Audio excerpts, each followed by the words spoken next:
Fiona Anson is an award-winning businesswoman and an inspirational speaker with a proven track record in business. In 2001, Fiona was responsible for driving her company to win the American Express Fastest Growing Business Award and won the Sydney Businesswoman of the Year Award and was a New South Wales finalist for the Telstra Businesswoman of the Year. Fiona has been the go-to business expert for the Daily Telegraph, Channel 9's business show, and has written for every major magazine and newspaper in this country. In this presentation, Fiona will share with you how performing strategic alliances with like-minded people and businesses can catapult you to success faster and open doors that you've only dreamed of. So guys, would you like to all be upstanding and put your hands together for Fiona Anson?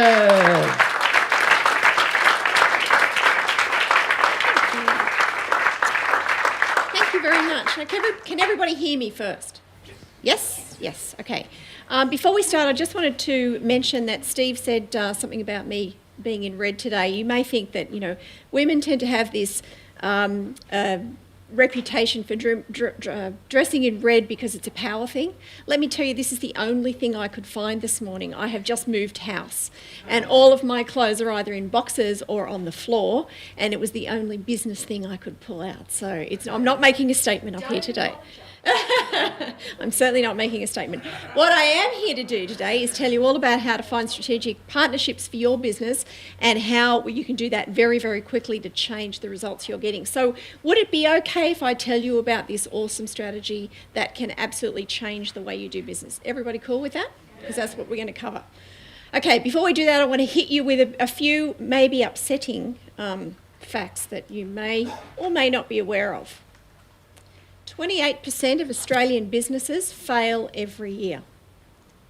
Now that's not a nice statistic to have to look at. You've probably heard the statistics about 80% of businesses failing in 5 years. Unfortunately, that statistic is rising. And the reason it is because as business owners, we live in a state of overwhelm. There's so much that we have to do. We have to market, we have to do operations, we have to recruit staff, we have to manage the money, we have to do the books. And somewhere in all of that, we actually have to do what it is we do, which is sell our products or services. And we have to try and find a way to do that in the best possible way. The reason that I want to talk to you today about this strategy is I believe that this strategy is the best strategy in business for growing quickly, for catapulting a result. It's a strategy that every time my business is either going slow or, God forbid, floundering a little bit, it's the strategy I resort to every single time because it works. Here's the problem that we're all faced with. We all have a limited amount of time and money, so we really need to get the best value that we can out of the time and the money we have. Do you all agree? Yes. Yeah. Is there anyone here who doesn't struggle with time? No. Is there anyone here that doesn't struggle with money? You don't? Oh, lucky you. I would have thought that pretty much everyone in business has those peaks and troughs where, money is one of those things that just isn't in abundance day in, day out. But, more kudos for you if that's the case.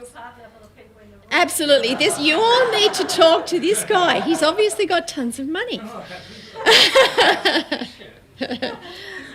Okay, so what do most of us do when we market? I mean, we go to seminars like this and Steve always puts on awesome days and full of really good content. But I'm sure all of us have read lots of books, lots of magazines. We've been to seminars, we go and you hear all these marketing ideas. And a lot of them, we don't really know whether or not they're going to work. So we do what I call pay and pray marketing.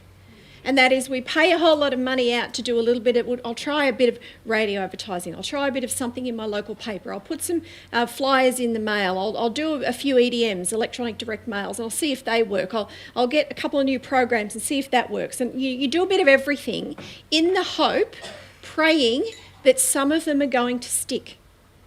What I want to tell you about today is a strategy that actually isn't about paying and praying, it actually works. The first part of it is, the really good part is sometimes this is a free strategy. So it doesn't even cost you any money, 9 times out of 10. The other thing is you don't actually have to pray and hope that it works because it actually does. And it's one of those things that, unlike this, actually hits the mark for you. Because with pay and pray marketing, one of the problems is that you don't actually know whether you're going to hit the target. You know, you can try and be really targeted, but again, you don't know. You send out a direct mail piece or an EDM and you don't know whether or not people are going to open the email. You don't know whether or not they're going to see it. You don't know if it's going to the right people. You don't know if your TV ad or your radio ad or your press ad is actually going to be read. I mean, one of the things that I always bring up with people that do any sort of advertising in local papers, and I don't know if any of you do that, but you can spend quite a bit of money on local paper advertising only to find that the day the paper comes out, this happens. It rains. And what do people do on the day that the local paper comes out and it rains? Regardless of whether or not it's wrapped in plastic, they pick it up and they stick it in the rubbish bin. So all of the money you've just paid for your advertising has gone straight in somebody's rubbish bin. So that's why it's so hard to know whether or not any of this stuff is going to miss its mark or actually hit its target. What you need to be looking at, a business owner, is a leveraged way of marketing. How can I spend the time, the limited amounts of time and the limited amounts of money that I have to get the absolute best leverage out of the time and the money that I have and make that value equation as high as you possibly can? Well, here's a strategy that does that, because it's what we call a 1 + 1 = 3 strategy. It isn't just I do one thing, I get one other thing and I make 2. You can actually, out of this strategy, make 3 or 10 or 7 or 400 or a whole stack more than 2. And it's the strategy of choice of a number of big players in the market. So have a look at these guys. Now, you might wonder why I've got Planet of the Apes there. I'm going to tell you that in a minute. In fact, I was presenting this topic at a seminar where I met Steve, actually. And I said, what do these guys have in common? And someone yelled out, hair.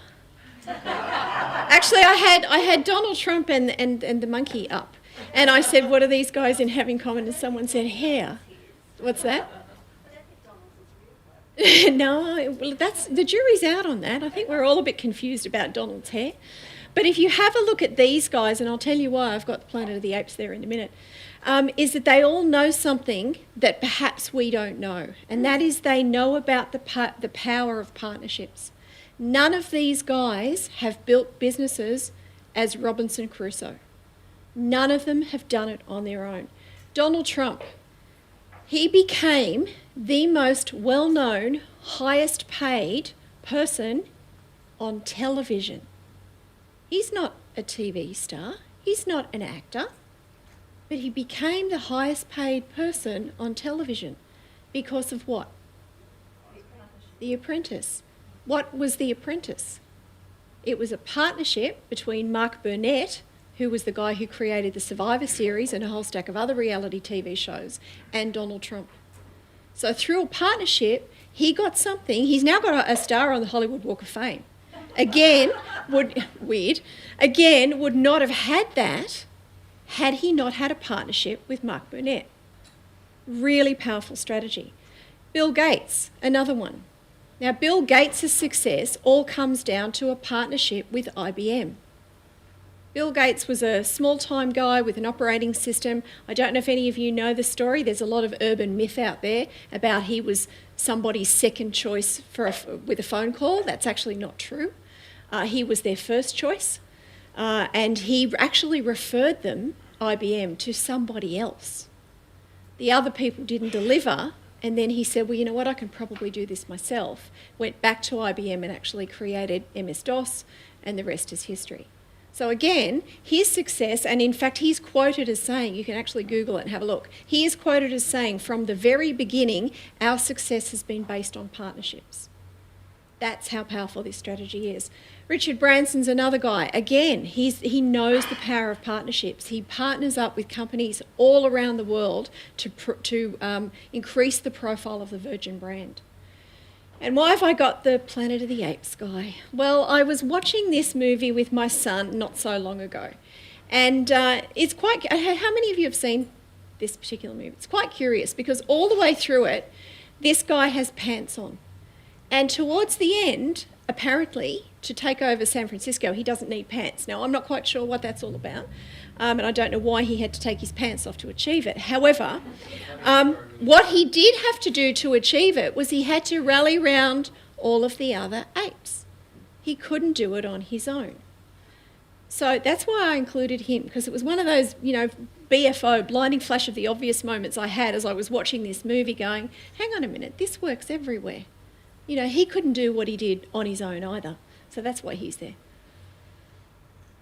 Okay, I heard this phrase in Las Vegas about 10 years ago. I was at a conference and it was about real estate.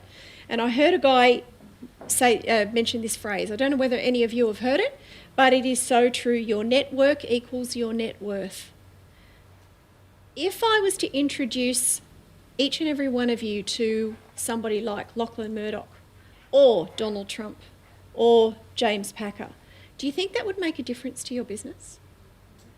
Why would that be? Why would it make a difference to your business if I introduced you to those guys? Sorry? Because of the people they know. So all of a sudden you've got an entree into people that you wouldn't necessarily have any kind of relationship with. That's why you need to look at who is not only in your network, but what other networks you can get into, because it just opens doors that you wouldn't have had open to you before. However, why don't we do it? Okay, why don't we do it? Why aren't we all big and mixing with the who's who of business? And the reason is because we suffer from this small business syndrome. We're all a little bit limited by, I'm not big enough yet. I can only go to those guys when I've got some substance, when I've got something to give to them. I'm too small. I've got to, earn my stripes in my business, and I've got to build my database, and I've got to have some profile, and I've got to do all of these things before I can go and get a strategic alliance with a big company like American Express or Commonwealth Bank or someone like that. Let me tell you, nothing is further from the truth. And I'm going to give you not only some case studies today about how businesses have done that, but I'm actually going to give you the roadmap. So I hope you've all got pens and papers and iPads and whatever, because I'm actually going to give you the specific steps that you will need to be able to do that. But the very first thing I need you to do before that is I need you to get over this. I need you to stop thinking about the fact that you're only a small business and that you can't do this yet, because you absolutely can. I've met very, very few businesses that can't form strategic alliances very, very quickly, which is why I've headed this presentation, how to do it in the next 90 days, because I'm going to show you how to do it in the next 90 days. So the only reason that you won't do it in the next 90 days is because of this. So what I want you to do is I'm actually going to do an exercise with you, because I want to prove a point. I want to show you something. I want you to all stand up. And I want you to find a partner. Anybody? Doesn't matter who. Okay. And I want you to spend... Has everybody got somebody? Yeah. And I've got to say, this is an exercise. I'm just giving you a pre-frame now. This is an exercise that's going to force you to do this. Okay? You're going to be pushed out of your comfort zone right here. Okay, so face your partner. I want you to spend 2 minutes. Is there someone who doesn't have a partner? Because we got a 3. Stephen, can I get you to come down? Because it just helps if you have 2s rather than... We've got one here, Sam. Okay, no. I've got a 3 down here. I've got a 3 down here. I need a 2. Stephen? Good, yep, Sadie's going to come down. Okay, can I get you to... Or you can go up, or... Yeah. Dennis. Okay, face each other. And I want you to spend 2 minutes looking at the other person and taking in as much detail as you can about that other person. So take in as much detail as you can about them. Just look. Have a look at what they're wearing. Have a look at what their hair looks like. Have a look at the way they've got their name tag, if they've got one. Have a really good look. No talking. No talking, no talking. You're not allowed to tell each other stuff. You just have to look at each other. Okay, so have a really good look. Scan head to toe, shoes all the way up. Have a really good look. Okay, now what I want you to do is I want you to turn your backs to each other. And I want you to change 5 things about your appearance. Change 5 things about your appearance.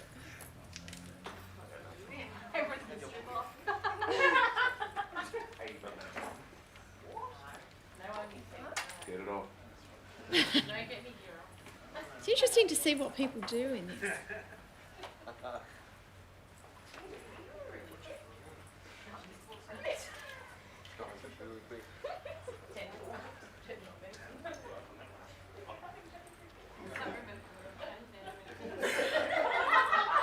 Okay, you all got 5? Everybody got 5? Yeah? Okay, now I want you to turn back and I want you to write down what those 5 things were that the other person changed. So maybe stand, keep looking at each other, but get a bit of pen and paper and write them down. What were the 5 things that other person changed?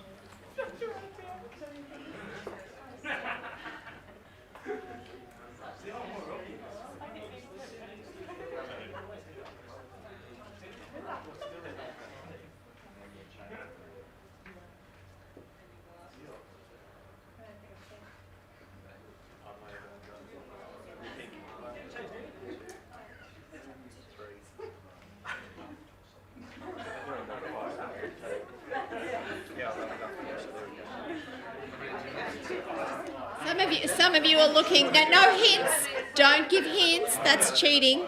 No hints. No hints. Everybody got their 5? Okay, turn back to back again. Back to back. We're supposed to write it down. Yeah. It's a big study.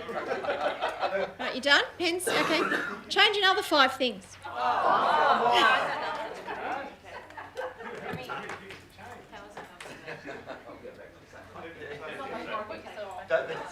Now you can't put the first 5 things back, okay? So change another 5 things. No, can't put the first 5 back.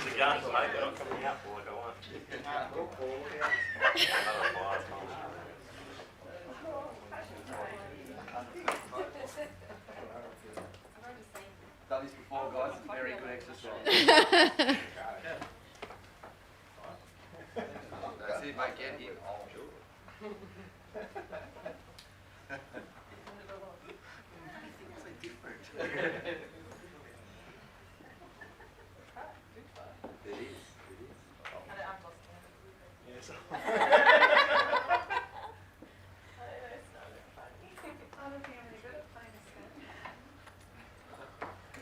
Right, we all done? No, close enough? Okay, turn back, write them down. The next 5 things.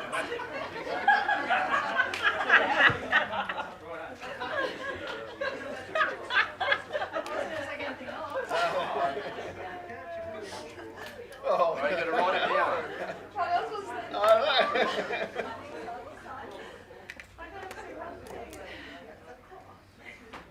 Write it down, Paulie. Oh, yeah, good.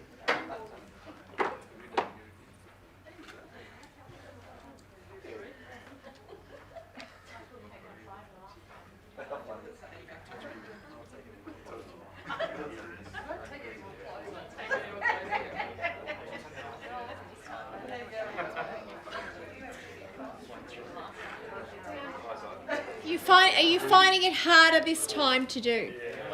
Yeah, okay. Okay, I'm going to give you some more instructions. I want you to follow my instructions again next time. No? I'm going to follow my instructions in a second. Is everybody just about done? All right, if you're done, you can sit down.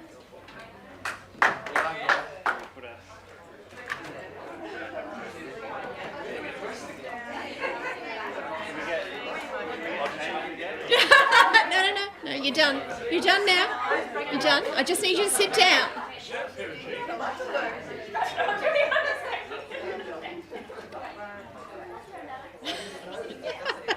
What did you do that you're rubbing your eyebrows? Sorry. Somebody's up there rubbing their eyebrows. Is that because they changed their eyebrows? Just wondering.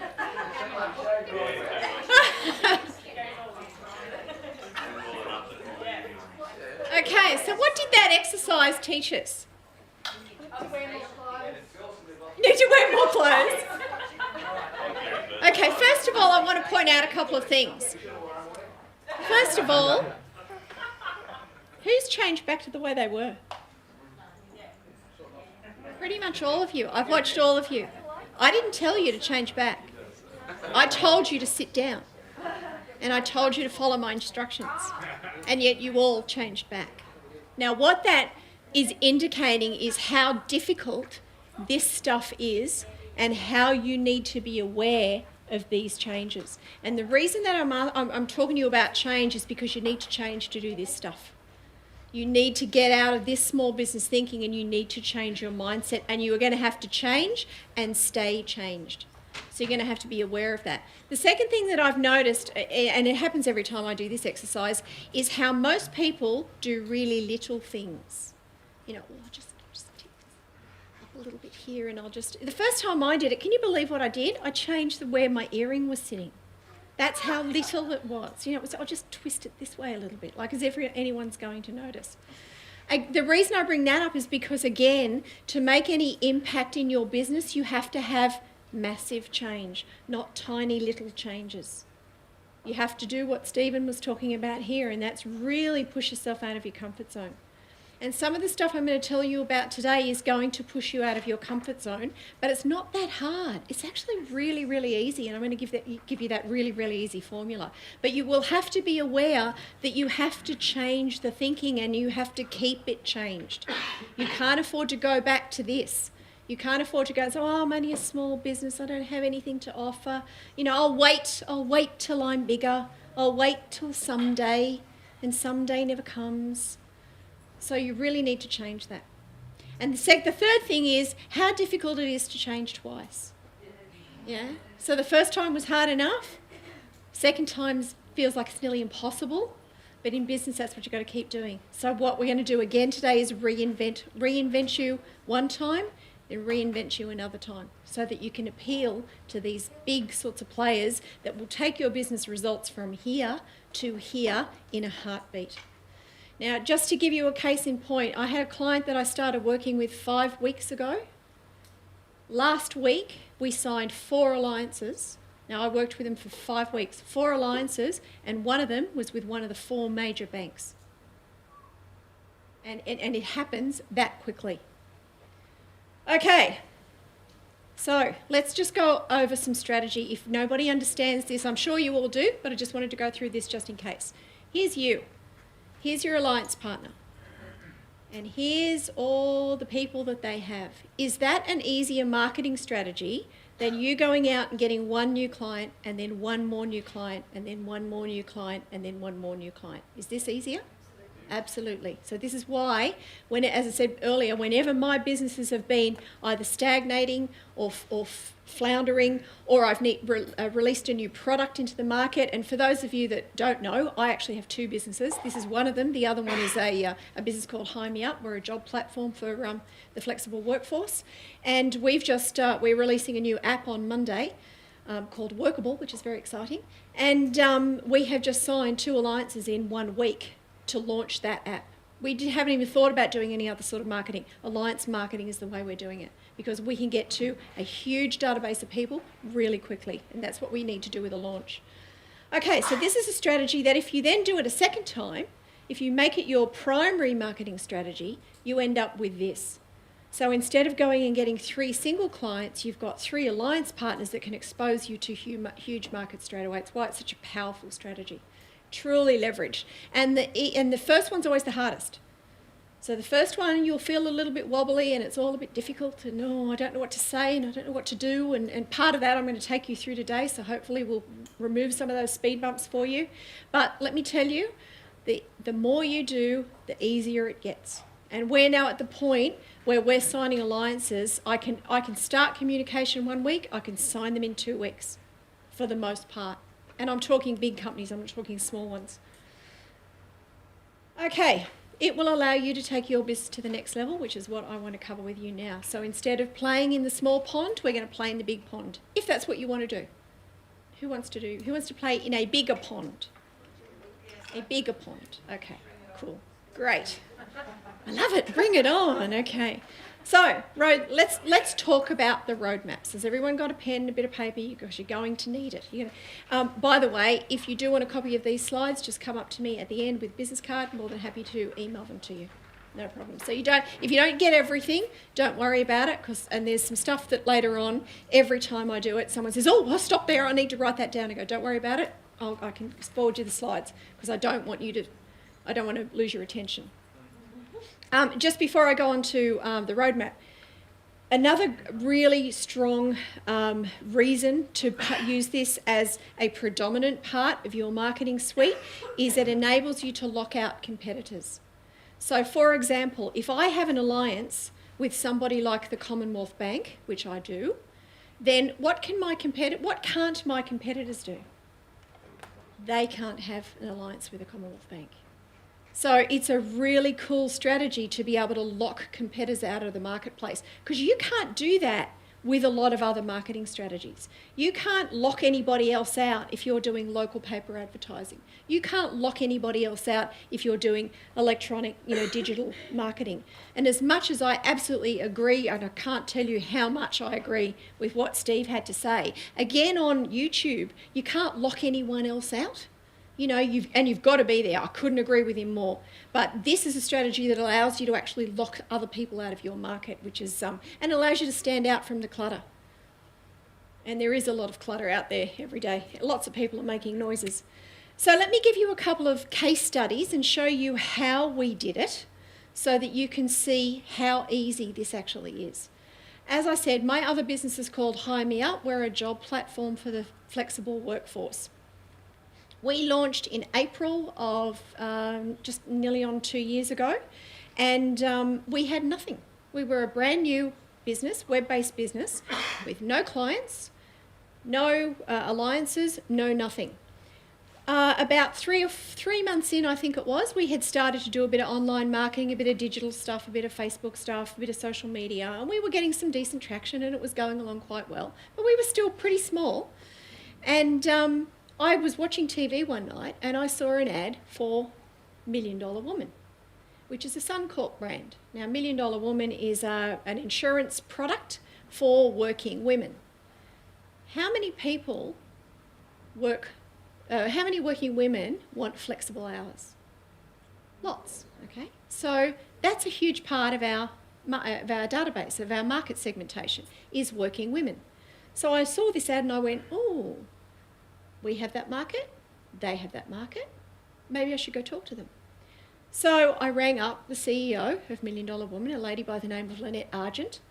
I found her on Twitter and I rang her. I tweeted to her, and then I sent her an email, and then I rang her up and left a message with the gatekeeper, thinking that, that's the last I'll ever hear from her. And lo and behold, I get a phone call from her 2 days later. And she said, oh, I saw that you were following me on Twitter. I had a look at what you do. I see that your market is very similar to ours. Just wondering what you were calling me about. I said, well, I saw the same thing. Saw that you had a similar market to me. Would love to come and have a chat with you and see if there's any synergies. Now, long story short, within 4 weeks, we had a strategic partnership with Suncorp, which is not an insignificant brand.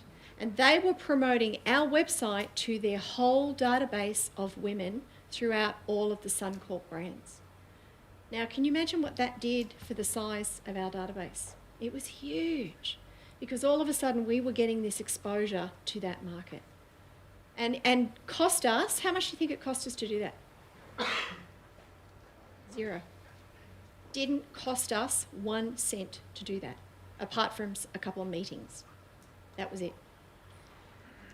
Case study number 2. A brand called Shoes of Prey. Has anybody heard of Shoes of Prey? All the girls have heard of Shoes of Prey. Yeah. Shoes of Prey is an online business that does custom-made shoes. My other business is in the tech space, so I'm aware of these guys. I know them.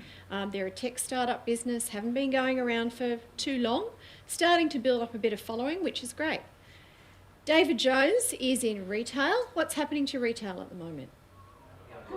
Doing that. So David Jones are looking for businesses that can bring business into the store. Shoes of Prey are looking for businesses that can help them promote their high fashion brand. What's David Jones known for? High fashion brands, partnership made in heaven. Shoes of Prey now have a pop-up store in David Jones. So what's that done for Shoes of Prey? Huge amounts of traffic that they would never have before. They haven't had to, unlike some of their competitors and people like Peep Toe Shoes. Peep Toe Shoes have gone down the other road and they've opened their own boutiques. They've got one in, I think they've got one in the city, they've got one in Bondi Junction, they've got one in Birkenhead Point, New Collins Street, Melbourne. What does that cost them to do that? It's huge. Exactly. So they've got one pop-up store. They've got, you know, their boutiques that they're paying city rents for. Now, I don't know what the latest amount of rent is in a Westfield, but I believe it's around $20,000 a month to rent a shop in a Westfield. That's a hell of a lot of shoes that you have to sell. They've also, what Shoes of Prey are doing now, which is a new concept, is getting people to run workshops, Mhm. like image consultants, because I'm an image consultant, so Mhm. we run workshops so we can design the shoes for our clients. Yeah. So instead of setting up a shop, Yep. they're getting people to get there and now go out there. Exactly right. Yeah, and it's, you know, they're masters at this sort of stuff. You know, and that's such a powerful strategy for them. And for David Jones, it's a win-win too. They're getting more people in the store. They've got more product to sell. And it's all done on consignment, so David Jones haven't had to buy stock. What an awesome win-win relationship. So case study number 3, Shoes of Prey were and still are a small business. They're not huge. Number 3, case study number 3. Anybody know Red Balloon Days? You all know Red Balloon Days? Does anybody know Naomi Simpson? I know Naomi really well.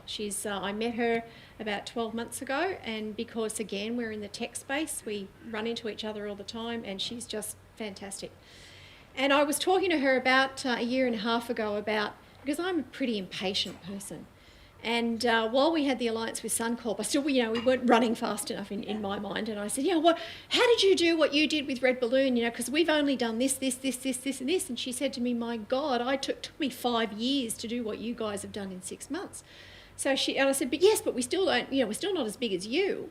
And she said, do you know what changed things for me?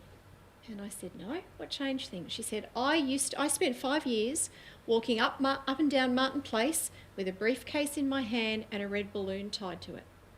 And I would be knocking on doors and, do you want to buy a voucher? Do you want to buy a voucher? Do you want to buy a voucher? And that's what I was doing. And she said it wasn't until I knocked on the door of American Express and I got a partnership with them and my business took off. And it's all because of my partnership with American Express. And she was a woman who was pounding the pavement with a briefcase and a balloon. So don't think you can't get those sorts of relationships. Okay, so what's stopping you?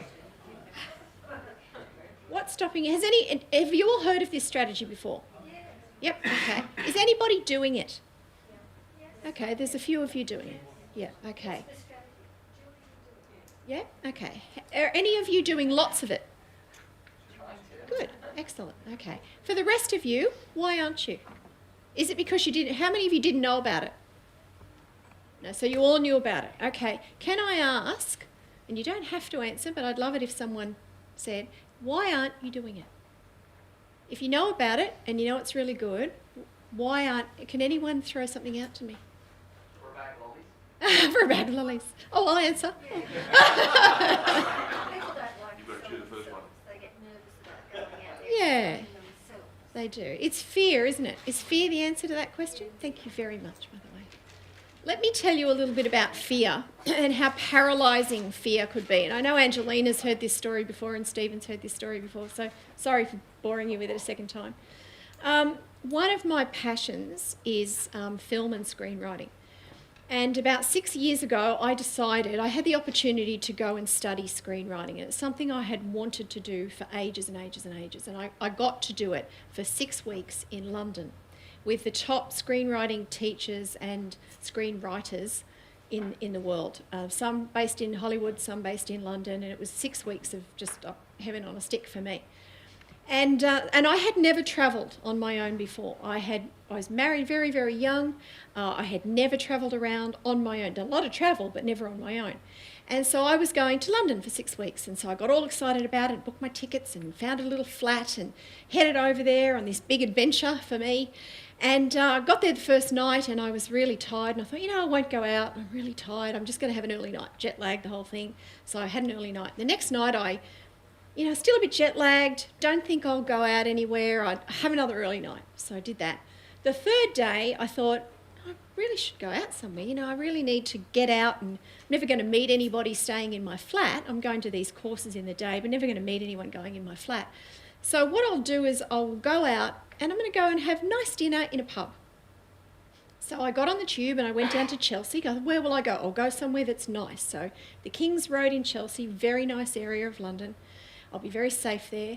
So I got out of the tube at Sloane Square and I started walking down the King's Road, and I got to the first pub and I looked in and I thought, lots of guys in there, and if I go in as a single woman on my own, maybe they'll think I'm there to pick up, so I better not do that, So I kept, I'll find another pub. So I walked down a little bit further, another, that's a nice pub. So I look in, no, there's some guys in there too.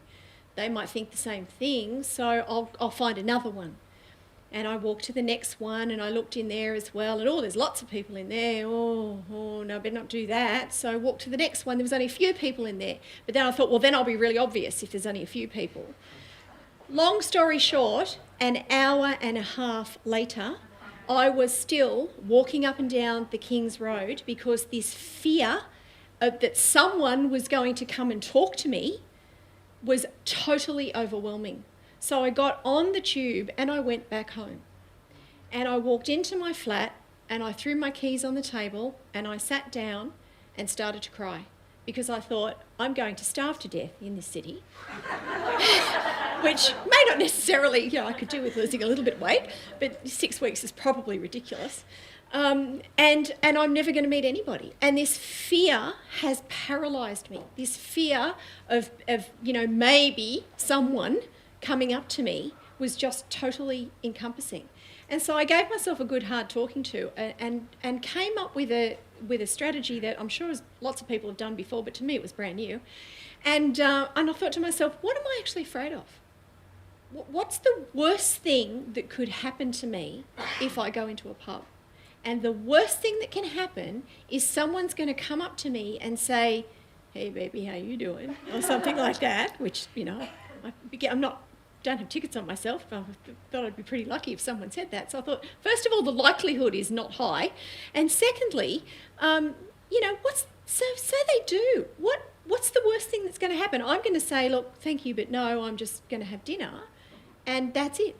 That's the worst thing that can happen. So why am I letting this fear paralyse me? Now, the reason I tell you that story is because I know the fear factor. I know how it can stop you from doing anything.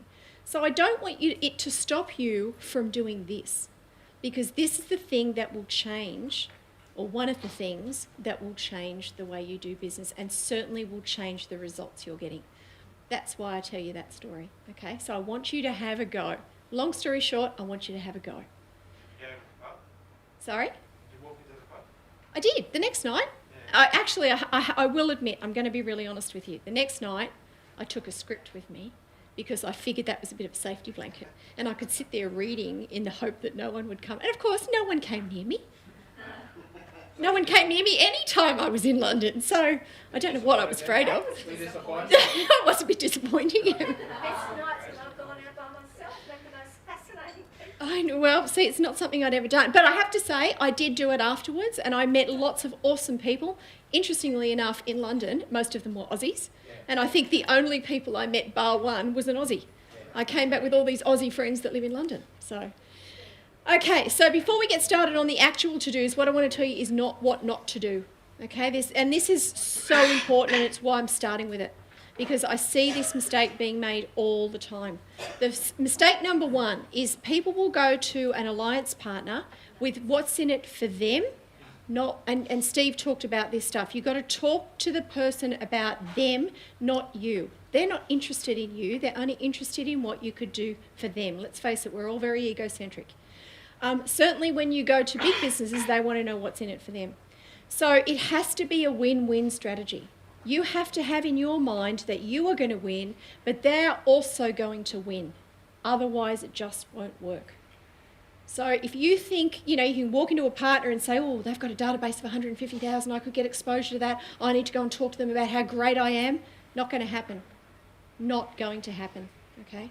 So win-win, oh my goodness. Win-win is number one. Second, no alignment. Now, you may see businesses that have got massive, great databases that you would love to have a piece of, but unless you have alignment between what you have and do and what they have and do, a partnership, strategic alliance will never work. And here's a really good example of one. AA paper, AA paper and transformers. What have they got to do with each other? Nothing is the answer. Nothing is the answer. That partnership fell on its face because there's simply no alignment. I don't know what they were trying to do. I imagine they were trying to promote the movie and give away paper. But I'm not quite sure what that's got to do. Who sold it to who? What's that? Who sold it to who? I'm not sure who sold it to who. That's a really good question. It must have. Look, I just figure. Did a great job. I figure they were both out for drinks one night, and one guy said, "What do you do?" "Oh, I've got something to." Excuse me, it could have been two girls. Well, it could have been. I'm sorry. I beg you. I use the word guys interchangeably. Okay, guys and girls. Okay, so two people were out. I'm imagining out for drinks one night, and one of them works for AA, one of them works for Transformers. They said, "Let's do something together." Makes absolutely no sense. Okay, and. But it didn't cost them any money. Well, it probably didn't, but it didn't get them any result either. So yeah. So that's mistake number two. And again, I've seen people get, starry-eyed about, oh, that business has got a really big database, and it just doesn't go anywhere because there's no synergy. Absolutely no synergy. Mistake number three, thinking it will save you. So if your business is floundering a little bit at the moment and you are desperate to do something and you ring someone and go, oh, I need your database, it's a huge turn off. I mean, and it's kind of similar to the win-win thing, but thinking a strategic alliance will save you if you're already drowning, it's not going to happen. So you really actually do need to be partner ready, and I'm going to show you how to do that.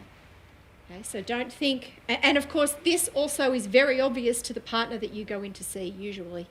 They will see that you're just drowning and you're looking for a lifesaver somewhere. So here's the plan. Okay, pens up. We're going to look at the why, the who, the where, the how and the why of putting all of this together, and then the execution of all of that as well. I want to know how I'm going to time. Okay. Alrighty, step one is to lay out your strategy. What is it you're looking for from an alliance? What is it you're looking to achieve? So you really need to sit down and nut out exactly what it is you're looking to get for your business. And you need to think laterally about this, because sometimes it's not just, I need more customers, I need more sales. There's a whole stack of other ways that you can benefit from a strategic alliance. For example, I said earlier whose business would grow if they knew James Packer or Lachlan Murdoch or one of the big players, and you all kind of nodded or put your hands up. That's another benefit from strategic alliances, is the connections that you get, because once you're aligned with a big business like that, you're also then aligned with all the people that they know. So, for example, we have an alliance with the Commonwealth Bank. Now, if I need an introduction to somebody, I usually ring the Commonwealth Bank now because we have an alliance with them. I say, hey, do you know so-and-so? Yeah, sure, I'll make a phone call, I'll put you in touch with them. How much easier is that than me having to try and get through the gatekeeper to get to whoever it is I'm trying to get to at the other end. So that could be a benefit for you in determining who you align yourself with as a business. It may not be about, oh, the Commonwealth Bank are necessarily going to send me all of their clients, but it could be they can open doors for me. And that's a huge benefit. It could be that by association with someone like that, your profile gets raised. You know, and that's another benefit that we have with the CommBank, is that by being aligned with them, we get included in their events, we go to things, you know, and all of a sudden our brand is out there all the time, where it wouldn't have been before. So I'll give you a list in a minute of all those sorts of things, because it comes into play in a section in step 3 as well. So the first thing, lay out your strategy. What is it you need to achieve? And have a list. Could be a list of things. I need to get more profile. I need to build my brand. I need to get more customers. I need to build my prospect list. I need connections. I need expertise. What is it you need? Write that down. Write down all the things that you need in your business. Step 2, define your target market. And here's where this misalignment thing comes into play, because if you haven't got this right, and if you don't know what it is, it will be the first question that your prospective alliance partner asks you. What's your target market? You need to know it without going, oh, well, it's kind of this, that, and the other. You really need to specifically hone down on what it is. So if you're a B2C business, that is, you're selling to consumers, things like their age, their location, are they local? I only, my business base is predominantly Wollongong. Or is it national? Or is it state level? Or is it international if you're a web-based business? What's your demographic in that regard? Is it only women? Is it only men? What interests do they have? What places do they go? What groups do they belong to? So have a think about all of those sorts of things. If you're a B2B business, what industries are they in? What locations do they have? What are their target markets? What are the businesses that you're looking to do? What are their target markets? What are your businesses that you're selling to? What are their target markets? And what are their customer bases? 2 different things. Okay, step 3. I just want to extrapolate on the rest of part 2. It's not just about putting really broad brush terms on it as well. So it's not just, it's all women. It's not all women.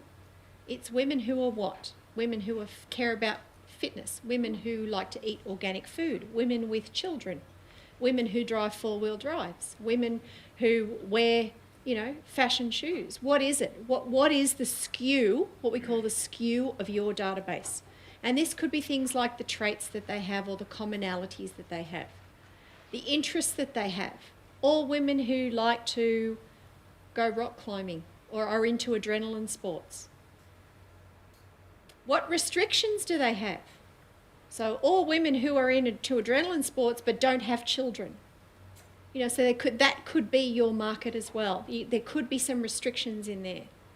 Locations, because again, a partner, and the bigger the partner, the bigger the location they'll want you to service. But for example, if you went to CommBank, you may be able to do a partnership on a local level if you only have businesses on a local level.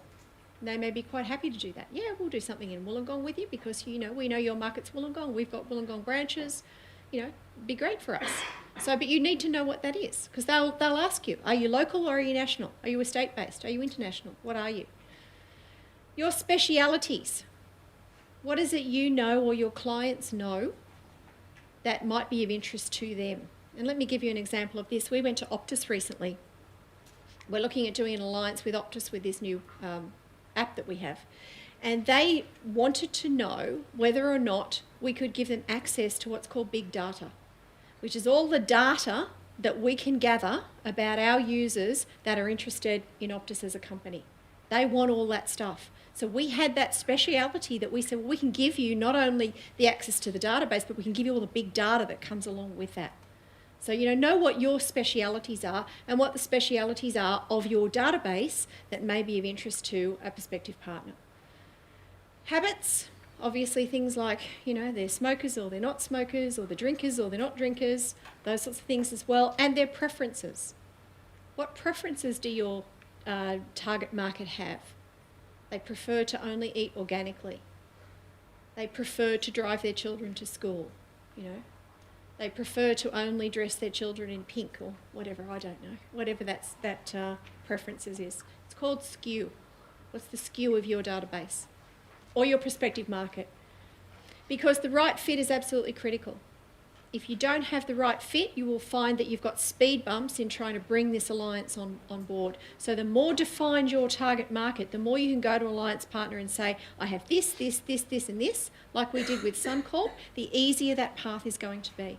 But to do that, you've got to do this exercise first. You've got to know what that is, because the last thing you want in a meeting with a potential partner is to stand there and go, oh, I'm not quite sure, oh, it could be this. You really need to be very sure about this. And you've probably heard the saying, you only get one chance to make a first impression.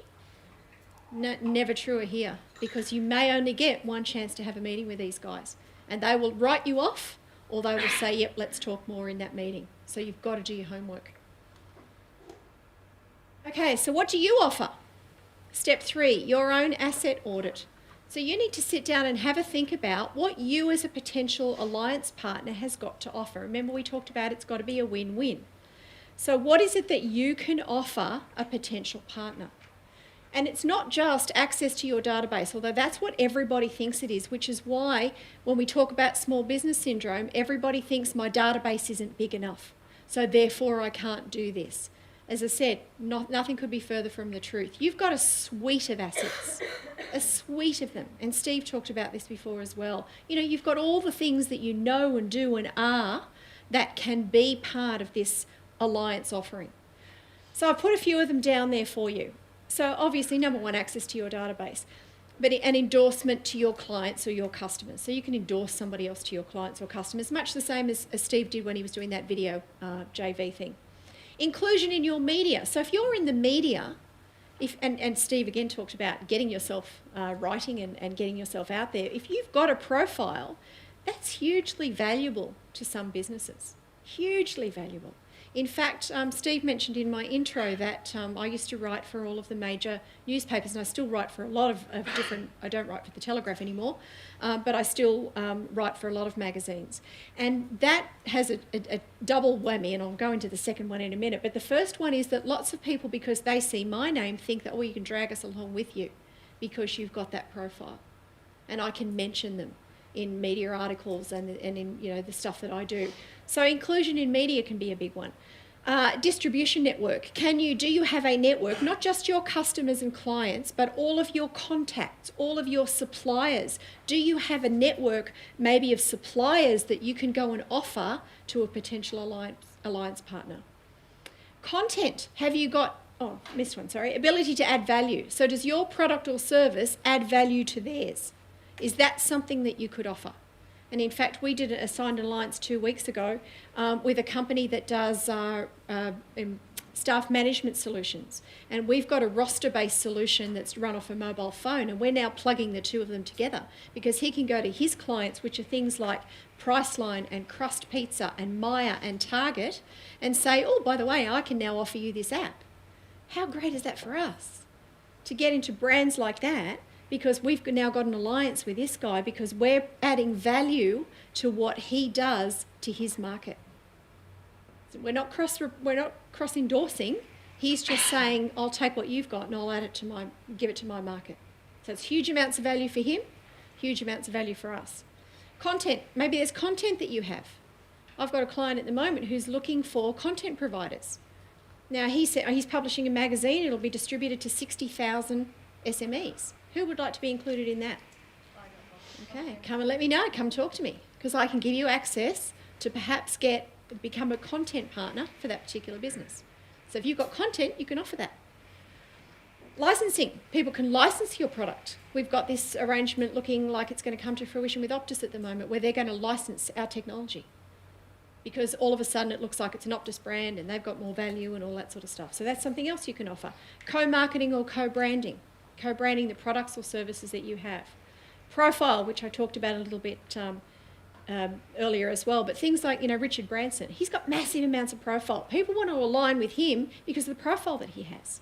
If you've got that profile, if you're a bit of a local celebrity or a national or international, or you've got some expertise, we've got one up there. If you've got some expertise in a certain area that you see a potential partner might like to tag along on that, that's something that you can offer. Expertise, obviously, and connections. Now, I just want to quickly touch on those two. That was something that we had an alliance halfway through last year with a company. We actually thought when we went in to see them that they wanted access to our database and we'd get access to their database. When we were in there, she actually said to me, in fact, I actually need your software. So what about if we do an alliance where I'll endorse you to my client base, but you can give me access to your software and we'll white label it and all that sort of stuff. And so we did an alliance based on that. They were using our expertise and our connections because we gave them our software people as part of that alliance. It had nothing to do with us giving them our database, which was great for us. So, go through your own asset audit and have a look at what you've got to offer and think about business versus personal assets. And the best example I can think of is Richard Branson, because he has a brand that has assets. He has a brand that has planes and profile and a customer base and all of those, and a loyalty program and all those sorts of things. That's the Virgin assets. But Richard Branson has got his own assets, which is his profile and the people he knows and his network. So have a think about what your business has as assets, but what you have as assets as well. What is it you know? Who is it you know? What is it, that you can bring into... Is it your expertise? Do you have really specific knowledge in something that somebody else might find really appealing? Do you have connections with really good people that someone else might find really appealing? And delve to find the hidden ones. Okay, you've probably all seen Beauty and the Geek, where this guy was hidden underneath that guy. Okay. Dig deep and find out what's hidden underneath what you think you have as just your basic. And, ask people. Ask the people you work with. If you've got a team of people that work with you, get some pizzas one lunchtime, stick them in the boardroom and say, what are the assets of our business? What are the assets of me? Because sometimes we can't see them. We're not good at looking in the mirror and saying, oh, this is how great I am. But other people can see that. So, and if you don't have a team, get your significant other or your kids or your sisters, brothers, aunts, uncles, friends, anyone who likes you, and ask them what they think your assets are. The other people that you can ask are your clients and customers. Please don't be afraid to go and talk to your customers. Everyone thinks that that's a bit scary, or they mightn't like me. You know what? If they don't like you, they're going to go anyway. So don't be afraid to ask them, because they've got some brilliant ideas. Customers have got brilliant ideas about how you can do business better. People love to be asked, especially your customers as well. They love to be asked. They love to be asked. And you know what it does? It cements the relationship that you have with them. So by all means, and it's such a valid point, you're so right. And I just want to throw this one in there. Be flexible. After you've done and the reason we do an asset audit is because after you've done it, you don't know what a potential partner wants until you've actually gone and asked them. So I've seen so many people walk into meetings, or I've heard, because they've come back to me afterwards and said, I went in and told them they could have this. Did you ask them what they wanted? Oh, no. So you don't know. So and the reason we do the asset audit is so you can be flexible on your feet when you go and talk to these people. If you know what's in your little toolkit, then you can bring it out as they say, here's my problem. But if you don't know what's in there and they say, well, my problem is this, and you haven't worked out, because it's still hidden away somewhere, you haven't worked out you've got that solution, then, you're losing the opportunity there. And that was a lesson that came to me, and I'll go into that in a minute, but it came to me with KFC. I'll tell you that story in a second. Okay, so the search begins. Where do you find them? Where do you find these people? So we've gone through, you laid out your strategy, you've worked out what your database is, you've gone through your asset audit. They're your first 3 steps. The next one, we need to find someone. Who is it we go and find? Your first best prospects, you already know. You already know them. They are either your clients or your suppliers or someone you've met at a networking meeting or someone in this room. I would hazard a guess there's probably very few of you in this room that couldn't do their very first alliance with somebody else in this room. There you go. There's one. The first ones are always under your nose. And what we do when we take people through what we call our fast track program is we actually go, let's have a look at your database. Because the first one's always the hardest. So if we can do the first one as a little one and get it happening and get some wins on the board, then the next one's so much easier, and the one after that's easier, and the one after that's easier again. So we always start here. We always start with who you already know. So step 4 for you guys is to go home, print out your database or get out your business cards or whatever it is you've got, and start going through and going, could I do an alliance with these people, do you think? And divide them into 2 piles, yes and no. Yes, I could, no, I couldn't. And the same with your customer bases, and the same with your suppliers. Suppliers make great alliance partners, by the way. It really sows into some really strong relationships with you as well. So they're usually under your nose. The second way to do it, which is again really powerful and kind of relates back to what Steve was saying, is to make some noise about your business. Put yourself out there. Get out here and start waving your arms around and making some noise about what it is you do, because you know what happens when you do that? They come to you. How do you think we got Optus? Anyone want to guess? Didn't go through India, did you? No, didn't. No, didn't. How do you think Optus came to us? Phone call? Anybody else? No. How do you think they approached us? Yeah, I'm talking Optus head office. I'm talking the big guys at Optus. I'm talking, when we have meetings with Optus, we're talking with 4 of their top executives. There's $1 million worth of salary sitting around that table and more every time we meet with Optus. How do you think they came to us? As a contact form on our website. They filled in our contact form on our website because they'd heard about us, because we were in a recruitment journal, which is where their HR people read. I mean, that's incredible. I couldn't believe it when I saw that. A contact form on a website is how they... So excited, It was awesome. It was awesome. I turned to my business partner. I went, you'll never believe who's just contacted us. The head of talent at Optus has just contacted us and asked if we could have a meeting. It's awesome. And it's all because we made some noise. You know, we're pretty good at making some noise. We get out in the media, we're out there all the time, we're yelling and screaming about what we do, and they come to you. So make some noise. Be irresistible. If people see you as the authority, they'll be banging their doors down to do stuff with you. Now, you've got to then say, well, hang on, no, I'm not going to save you, and there's no win-win in it for you, for me and that one, and you know, I'm just not, and there's no alignment with you, so you need to think about those 3 things, but you'll find they start coming to you. Okay, offline, here's some strategies for you. Industry publications. Get industry publications and see who else is in there and then approach them. See who else is writing in there, advertising in there, commenting in there, and then approach them.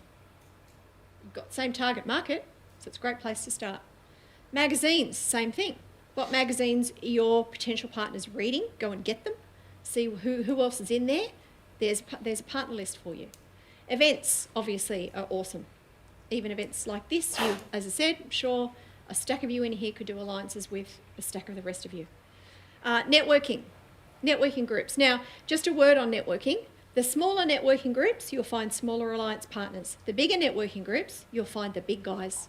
So get out and about to some of those really big things as well. Try and kind of move up the networking tree because some of the big players go to networking functions, but they're at quite a high level. So if you can get and of course, once you're in with one alliance partner who's in that networking community, they will invite you, and then all of a sudden you've got contacts with everybody that's in that networking community. Meetup. Anybody not know what Meetup is? No? If not, just Google it. Meetup's a really cool site for finding interest-based groups. And it's how, in fact, I found a number of groups to start to hang with when I was in London, because I knew nobody. And I wouldn't talk to anybody in a pub, quite honestly. But I found some groups through Meetup and made some really good friends through Meetup. So Meetup's a great place. Now, it's not only for things that you do in your social life, it's for things that you do in your business life as well.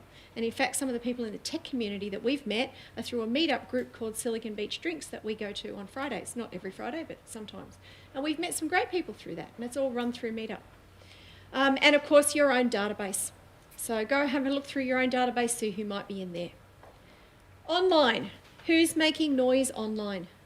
So directories. There are online directories that you can go to that will tell you who else is in your industry, who else is servicing your target market, industry-based directories, those sorts of things, membership directories for your specific segment. Go and have a look there. Industry groups and memberships. So similar kind of thing, but you can often get onto industry groups membership sites and you can see who all the other members are of that particular industry group. That's a great place to start as well. LinkedIn, so powerful. So powerful. Anybody not using LinkedIn groups? Again, LinkedIn groups is great because you get to collaborate and meet, and people will often try and just connect with you because you're in the same group on LinkedIn. That's a really good facility as well. And of course, just Googling people searching for people on LinkedIn that you're trying to find and then try to connect with them. But always when you do that, don't just send the typical connect notice, actually type something nice in and, hi, saw you and thought, it might be worth a chat. I'm going to give you the script for that in a second. Facebook, social media, Google, YouTube, who else in your market is doing things on those websites, and then connect in with them and then get to know them. And then, of course, the other one is our new website, which will be launched in 2 weeks, called Partner Up Connect, and it's a dating site for business. And you can put a profile up there, and you can put who your target market is, and approach people that are on the site as well. So that'll be launched in a couple of weeks' time. That'll be available to you as well. Okay, I just want to quickly touch big or small. Should you go for the big guys? I've talked a lot about the Amexes and the Combanks and those sorts of people, or should you go with the small guys? Pros and cons for both. My recommendation is the first one is a smaller one so that you get the teething problems sorted out. But there's no reason why you can't go for big ones pretty quickly. Here are the pros and cons. The big guys are notoriously slow at making decisions, despite the fact we've managed to score a couple reasonably quickly.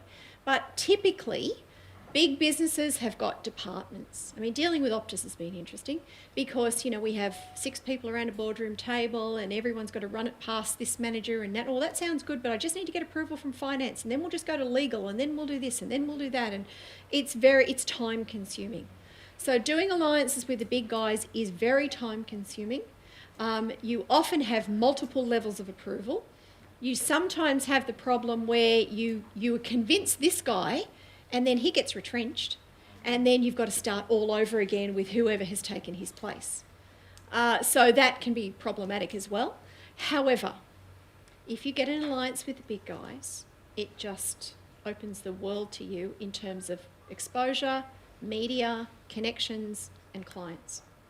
So that's why I am very pro big ones, but I'm very aware of the cons of dealing with the big ones, is that they take time, and they do take time. They also do expect you to be reasonably, have a pretty nice presentation. So, if you've got kind of things that aren't quite working for either a presentation or, your stationery and that, so you might want to get that in order as first, because you're trying to make a statement with these guys. Small guys, okay. The pros of dealing with small people. Fast to make decisions, agile on their feet. If things aren't working, things can be changed really quickly. You've got a really close relationship with them. They've got a really close relationship with their clients, typically. So they're all the pros of dealing with small companies. It can happen fast and it can happen well. The cons with a small company is that, of course, they're small. So you're not going to get the exposure that you would get from dealing with a big guy. So, and sometimes you have to educate them in the whole process. That's the other con, is that you go to smaller companies, some of your suppliers maybe, and they don't even know how this thing works. So you've got to educate them to how it works. My preference, do a bit of both. Do a bit of both. Start with a small one, aim a bit higher, do a bit of both. Okay, step 5 is making the approach. So how do you get in the door to these people? How do you actually, what is it you actually say to get the door open? Here's what works for me every single time. Every time. I write an email and I say, hey, or hi, sorry, I don't say hey. My 18-year-old son says hey. I say hi. Hi, so-and-so. I just saw you on wherever. And, and then I make some comment about that. So it might be, I just saw you in an article on Smart Company. Sounds really interesting what you're doing, or very impressive what you're doing, or kudos to you because you've done this, or whatever. And I make some sort of comment. Then I say something to the effect of, I believe there's some synergies between our businesses, and I'd really love the opportunity to be able to have a coffee with you for 5 minutes. I figure that the worst thing you can say is no, and I put a smiley face next to it. Now, I don't know whether or not it's because I have already preempted the no, or it's the smiley face, or whatever it is I've written, I don't much care. All I know is that this works every single time. Now, is it going to work for you every single time? I don't know. It works for me every single time. It doesn't always work straight away. Sometimes it might be 2 or 3 months before I get in the door, but I can say I've got a 100% hit rate with this. And the reason I did this is because I discovered it by accident last year. Beginning of last year, I started work on the 9th of January, and I'd had a couple of weeks off, and I went back to work on the 9th of January, and I said to my business partner, do you know what? I think it's time to kick this thing into gear. And she went, yeah, let's get aggressive this year. And so the first email I opened was an email from a website called Smart Company, which is a whole stack of information about companies, and it's great. And I was reading through it, and it said, here's the top 10 entrepreneurs of 2010. And I was reading through, and one of them was a recruiter, and one of them did something else that I thought was synergetic, and I thought, you know what? I can see synergies with every single one of those people, so bugger it, I'm just going to write to them. So I wrote that email that I just said to you, and I wrote it to them. Out of the 10, every single one of them answered me. And I had, within 2 weeks, I'd had coffee with 6 of them. It took me another couple of weeks to have coffee with 2 more, another 3 months to get coffee with 1, and then it was about 6 months later that I finally had coffee with the last one, but we had, back and forth, and then we ran into each other at an event, and then I ended up having coffee with him as well. That's what I can say. And I still do it now, and it still works every single time. So that's the best approach that I use. Now, once you've got the door open and someone said, hey, yeah, come and have a coffee with me, what do you say? Okay. Killer elevator pitch. You have to know exactly what it is you do and to be able to say it really succinctly. Here's an example of one. Don't write it down. I can give you the slides, no problems. You don't have to write it down. But it needs to be a sentence, something that you can say that's very compelling about what it is you do and who it is you do it for and what the problem is that you solve. Do not use jargon. And I know this tends to happen in the technology industry where people tend to get very jargony. Please don't do it. Speak to everyone like they're thick as a plank. If you keep that in your head, these people are, dodos, then you'll get the elevator pitch done really, really well. And test it with all your friends. It takes ages to get this right, by the way. This is not easy. I've got a friend who's got a business that does awesome stuff. And basically what he does is he helps people with all those technology problems that drive you nuts. But his elevator pitch was, I create technology stacks for business. Like, what are you talking about? I don't even know what a technology stack is. Tell me what the simple version is. So don't get into this. Drop the jargon. And don't talk and talk and talk. Be really compelling. Short, sharp and sweet is what you need to be doing. Then, when they've asked you what it is you do, you then need to turn it around. And this is the lesson I learnt from KFC, which I mentioned earlier. I went in to see KFC at their request to talk to them about their recruitment because we recruit flexible staff. And this woman walked and I had the whole pitch there at the time, my PowerPoint presentation and my folders and all that sort of stuff. And I walked in and we sat at the table and I remember she walked in the room and she shut all the blinds. And then she said, right, she pulled out the chair really aggressively. Right. She said, you tell me, why should I do business with you? And it was so aggressive that it kind of pushed me backwards. And I said, well, you tell me what I'd need to do to get it. And she went, oh, okay, you'd need to do this, this, this, this, and this. And I went, oh my God, I've just got the perfect brief. She's told me everything I need to do. And I learnt that lesson from that woman. And that is, Ask them these two questions. What is it you're trying to achieve? How can I help you do that? That's why you have to have the asset audit worked out. You have to know what is in your suite to offer, because the answer to that first question might be totally different to what you think it's going to be. And in fact, I had somebody who sent me a lovely testimonial the other day who said to me, I didn't realise, I've been trying to get this alliance across the line for 12 months, and the fact that you said that, I went in and went back to that alliance partner. I said, what are you trying to achieve? How can I help you? And they said, oh, if you could do this, this and this, we'd do the alliance. And she went, I've got it now. So they're two really powerful statements, and you need to listen more than you speak in those meetings. Okay, you need to ask lots of questions, find out what they want, and then provide them with a solution. And you can't do that unless you know what you've got in your kit bag to offer. So getting to the handshake. Let's say they told you what it is they're looking for. You can supply that need to you. Then what happens? What do you do now? Ooh, it's a bit scary now. An agreement, yeah. Well, and that can take a number of different forms. It depends on the business. It could be something as simple as an agreement in an email, or it could be something as complicated as a full-blown partnership agreement, or joint venture agreement, not partnership agreement. Here's the documents these that you will need. So you do need to make sure you've dotted the I's and crossed the T's, especially with the big guys. Okay, you may just need written confirmation. So an email is great. And is enough. You don't need to do anything more, or it could be a letter if that's what they want. Non-disclosure agreements and confidentiality agreements. If you've got some IP you're trying to protect, highly recommend you do this. And you may even want to do it when you're first starting discussions. We always do. So very important. And non-disclosures stop you and them from disclosing the terms of your relationship and or what you've got as intellectual property. And confidentiality agreements, pretty much the same thing, but they keep everything confidential. Memorandums of Understanding, MOUs. They are just general documents that explain everybody's intention for this relationship. They're not necessarily legally binding. We only ever had this with Suncorp. We never went any further with Suncorp. They were happy with an MOU.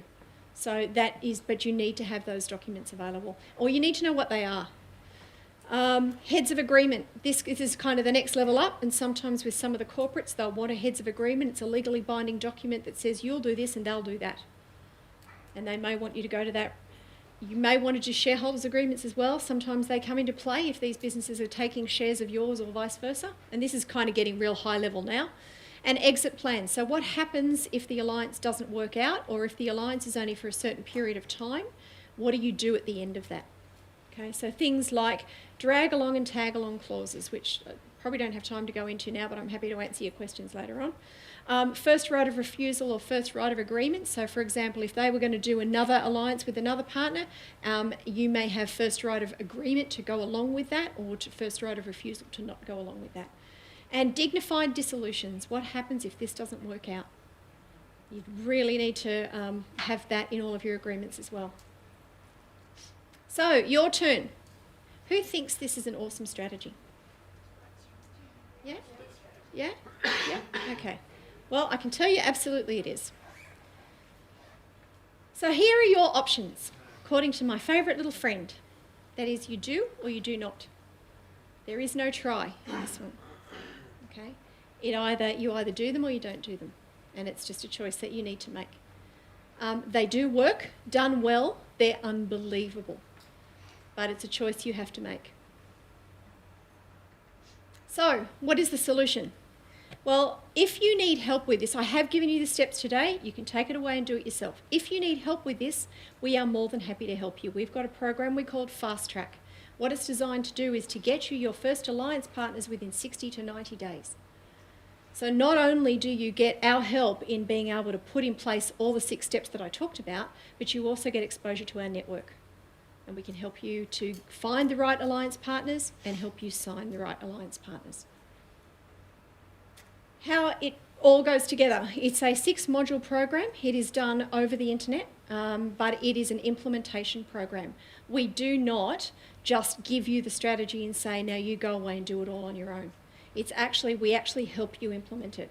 So we have weekly webinars where we get you on a call, and we deal with what your specific problems are. So we take you through the 6 modules I talked about today: the why, where, who, what, how, and the execution. And then every week we deal with what your challenges are in doing that stuff. So you may say, oh, look, I spoke to so-and-so and they said this, what do I do now? Or they want this paperwork, what do I say? Or this is their problem, how do I go? Or I don't know what my assets are, how do we do that? And then we'll sit down with you and we'll go through in detail to help you move you through that program.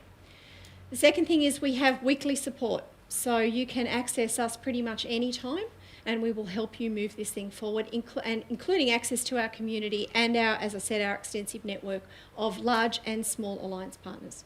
So we can put you in touch with the people that you need to speak to. And if you are partner ready and we believe you've got a compelling offer, we'll actually give you an endorsement into them as well, which is a huge benefit because you've already got the door open.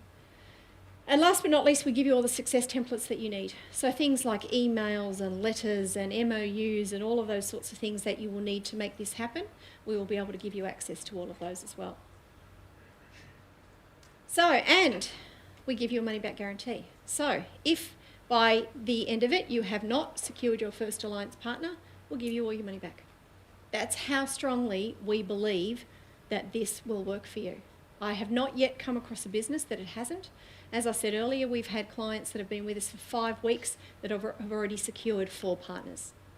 So, and we haven't had anyone yet who has been a failure. So if you are interested, I'd be more than happy to talk to you, answer your questions up the back. I've got some forms. I don't know, Steve, if you would like to distribute them out. And, oh, now the price. You're probably wondering what the price is. Okay, price is $99 a week. $99 a week over 9 weeks, and that's it. It's usually $150 a week. $1,490 is what we usually charge for the program. But for you guys, for today, it's $99 a week. And what we'll do is throw in for you, we have a masterclass happening next Friday. Our masterclass is a full 1-day kind of kickstart to all of this. Really where myself and my business partner Simone Novello, who has an extensive background in corporate, we sit down with you and we actually roll up our sleeves and draw on, get on the floor and say, okay, what is it that we need to do to get this happening really, really quickly for you? So if you enrol today, you will get that masterclass thrown in as well. And that's valued at $1,200. What location will that be on? In Sydney, in Drummoyne. What if you Yes. can't make it? If you can't make it next Friday, we will give you a recording of the whole day. Or you can come to one of our future masterclasses if you want to. Okay, I think that's it from me. Lovely, lovely, lovely, lovely. Guys, can you please give Fiona Anson a huge round of applause and stand on your feet because I think she does deserve it. Thank you very much. That was amazing, amazing. Wonderful. Would you like to come and join me I would love to. over on the stalls? There you go. Wonderful. Joint ventures and strategic alliances. I love it. I love it. What I wouldn't do to have some of the other business leaders within the Illawarra here in this room to listen to what Fiona's message was, because we are so focused on trying to do it ourselves when maybe we should just have a different approach to it and understand there's already people that have done the Would legwork you like for me us. to do that? Well, why don't we try and get them in a room and do that? I'd love to do that. I'd love to you do guys that. exposed to some of those guys? Would you like that? Yeah, would you guys like some of the biggest business owners, business leaders within the Illawarra into this room? Yeah, see how we can start working together for a common cause, because that's, with the Breakthrough for Business program, it's actually very much targeted to Illawarra businesses because we don't have anything like this. Yeah. To get Fiona into this room, guys, to get Angelina, to get Steve, to get Rod, Ari, Jet, wow, we're so wrapped. And I feel blessed that we have, because there's other programs like this throughout major cities within Australia which cannot get access to Fiona. So we are totally blessed. So to be able to get, some of our business leaders here and to listen to your message, I would be more than happy to do that. I'm going to kick some heads. I'll make it happen. Wonderful. Because you know what, one of our challenges is that we are so focused on what we do that we push in our own direction, which is sometimes almost parallel to where someone else is going, but it might be just off a little bit. And then so they compete. rather than just Rather than get calibrating. together. You know what? Some of your biggest and best alliance partners will be your competitors. It's really interesting to have a look at some of your competitors and look at how you might be able to work with them and look at it from a different angle. I've seen that happen a number of times, and it's, you know, you don't think you'd ever have an alliance with a competitor, but sometimes you can, and they can be very, very successful. And it starts here. It's a mind shift. Starts with the change, you know, as we did that exercise before, and the willingness to step way out of your comfort zone, and to do something that, and put yourself out there. I mean, you know, going in to see someone you've never met before, especially in a really big corporate, can be unbelievably daunting. But you know, as Steve said before, every business is P2P. They're people. You know, when you deal with the Optuses of the world and the NABs of the world and the Combanks of the world, that you're dealing with people. You're not dealing with a building, you know, and you have to realise that relationships are done by people. And that's why you can get an alliance with a big guy, because it's just another person you're dealing with. Yeah, and I've sort of made reference to this a couple of times over the past 2 days. There's a movie, I don't know if you've seen it, called I Bought a Zoo. Yes, with Matt Damon seen in most it. movies, being a screenwriter. Has many people seen that movie, I Bought a Zoo, with Matt Damon? He talks about how he met his wife, actually. Pretty cool. And he talks about having 20 seconds of courage. He walked past this restaurant, he saw this beautiful lady sitting in the restaurant having lunch by herself. Oh, And it's he probably me. and it was Fiona. And he's telling this story to his kids because their mother has just passed away. And he's telling his kids, and this is how I met your mum. I saw her and I walked past and I just saw this most amazing woman sitting by herself, eating her lunch. And I just said to myself, right, you've got a choice to make. You can either keep walking and never meet this beautiful woman and give yourself a chance, or you can have 20 seconds of courage to stop, turn around, walk back in that restaurant and introduce yourself. And that's what he did. He had 20 seconds of courage, and you don't know where that's going to end up until 30 seconds. And that's how he met his wife. Most beautiful woman, they fell in love. It's a really cool story. It happens in networking functions as well. You know, I've done it where, you know, you get invited to a function and you go, oh, so-and-so's going to be there and so-and-so's going to be there. And then, you know, you get that, oh, hang on, they're talking to someone, I'll wait. And then all of a sudden everyone goes, okay, that's the end of the night. And you go, damn it. Yeah, damn it. I came here and I missed that opportunity. So, Yeah, so it is having maybe 20 seconds of courage to go, you know what? These are people. What's the worst that can happen? What is the worst they can do? That can happen? They can turn around and go, sorry, no thank you. Cool. No problems. And if they're decent people, which most people are. They never do. Yeah, exactly. So, any questions for Fiona? Yes, Lee. Two things. Firstly, just an example of Wollongong, there's 4 or 5 competitors at the moment that have, in hands-on manufacturing, who have created an alliance because of the lack of labour here, and they're hiring planes out of Albion Park and flying them through to Emerald, and they're making it worthwhile. They're taking a workforce of 100 through to Emerald. There's so much work up there in the mine, so on and so on and so forth, and that's a great example. But and they've probably locked out. Yeah, I mean they've been doing that as well.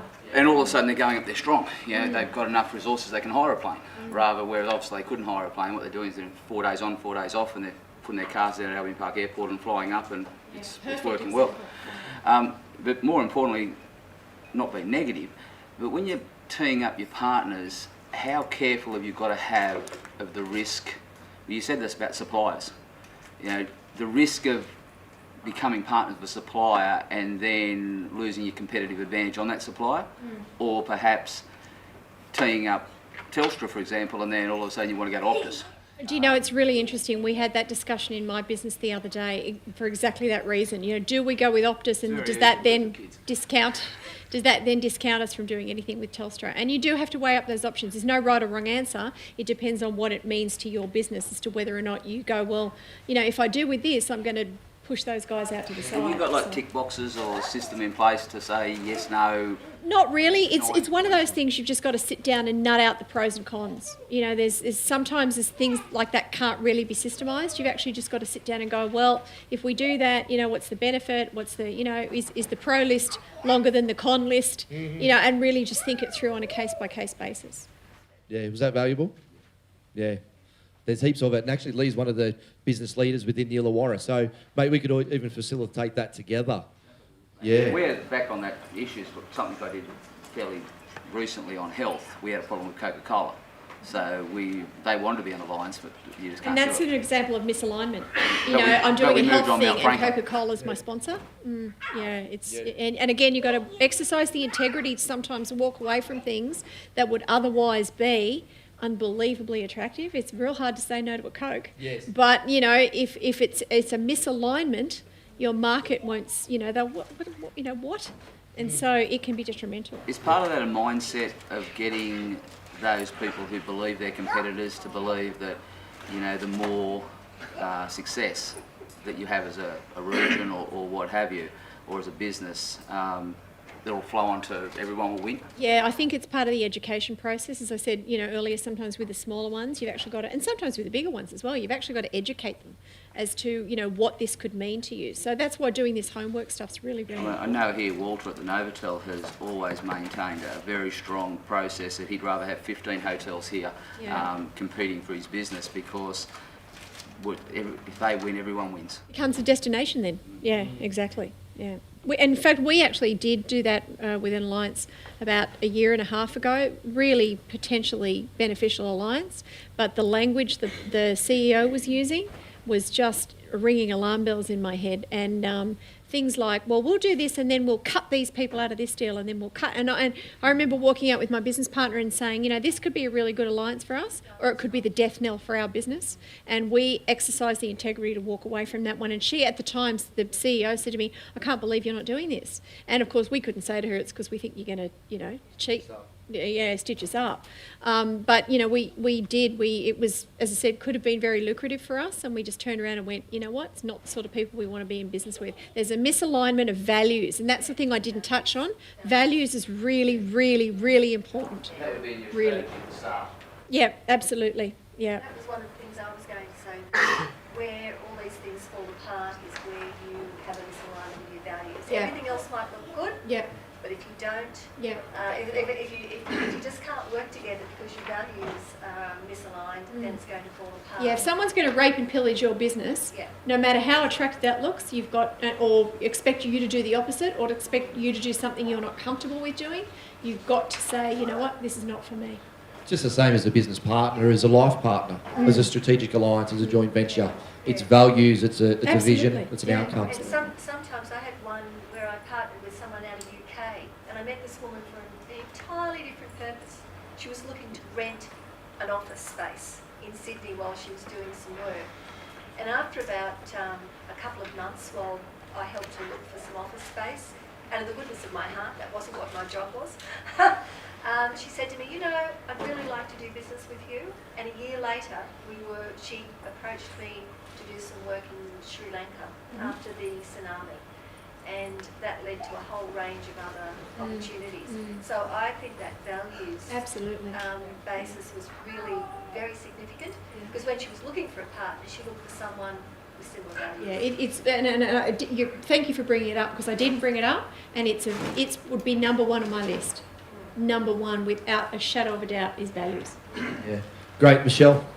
I just want to ask a question. When you're setting up an alliance, do you have a time frame, like that you're going to? You know what? I'd love to be able to say to you, yep, it works like clockwork. Every single one of them. A time frame for the alliance, like. Again, it depends. It depends on the business. You know, with the big guys, it can take a long time. Obviously, if there wasn't progress being made, then I would kind of probably I no. mean, like, are you going to have? Oh, sorry, like for a period of contract? time that you're going to, like, Look, I wouldn't do anything that was less than 12 months. I would think, you know, sometimes it can take a little bit of time. And again, it's case by case basis, but I wouldn't do something that would, you know, just be, you know, a hit and miss kind of thing. Although having said that, I'm going to contradict myself now. Like, you don't want to get locked in.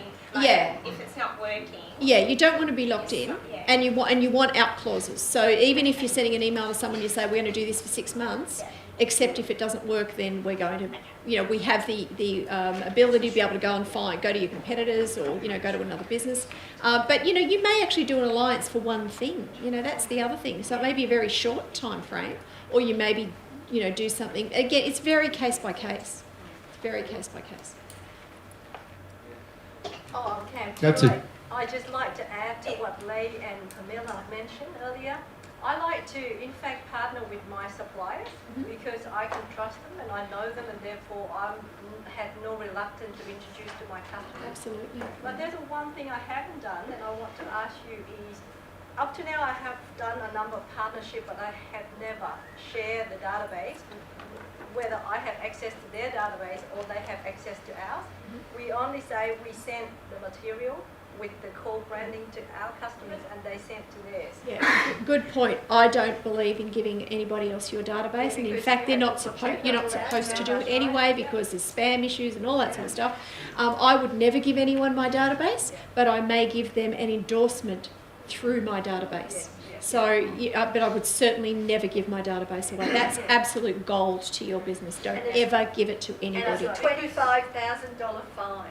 Yeah, absolutely. Yeah. And then It's not because you worth have to protect your customers and you have to manage that relationship. Yeah, So yeah, I just thought yeah, that I yeah. mentioned But you may create an alliance where you create a database together, and that may then both end up with that database. But certainly, and thank you for bringing that up. It's a really good point. I would never give my database away to anybody. And it's an interesting point as well, because if I was trying to contact your database, for instance, an email coming from Stephen Dixon They don't know who you are. has no credibility. So the open rate or the conversion rate of that email into Fiona's data, it just wouldn't work. Exactly right. So whereas if I send my database an email saying, hey, you really should talk to Stephen Dixon. He's just this cool guy. He does this, that, and the other. Go on. He helped me with my business. He's good looking. He dresses well. You're going to get much more engagement from that than you are from Stephen emailing my database, and they go, "Who the hell's Stephen?" Yeah. you know what? It's just about relationships. It really It's is. as simple as isn't it? that, really. Yeah. What do you reckon, guys? Any more questions for you, Fiona? I'll be up the back if anybody wants to talk to me. Yeah. So take good advantage of having Fiona here. She's amazing. She is called for across stages all across Australia and internationally as well. So, guys, if you wouldn't mind being upstanding again one time for Fiona Anson. Thank you very much. Thank you, Stephen.